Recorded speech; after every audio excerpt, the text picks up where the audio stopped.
আয়াত ৭৩ وسيق الذين اتقوا ربهم إلى الجنة زمرا حتى إذا جاءوها وفتحت أبوابها وقال لهم خزنتها سلام عليكم طبتم فادخلوها خالدين অনুবাদ আর যারা তাদের রবের তাকওয়া অবলম্বন করেছে তাদেরকে দলে দলে জান্নাতের দিকে নিয়ে যাওয়া হবে।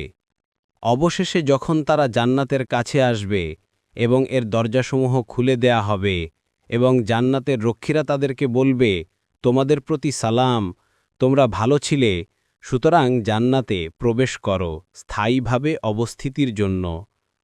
তাফসীর মুজাহিদ বলেন, অর্থাৎ তোমরা আল্লাহর আনুগত্য অত্যন্ত সুন্দরভাবে করতে। তাবারি।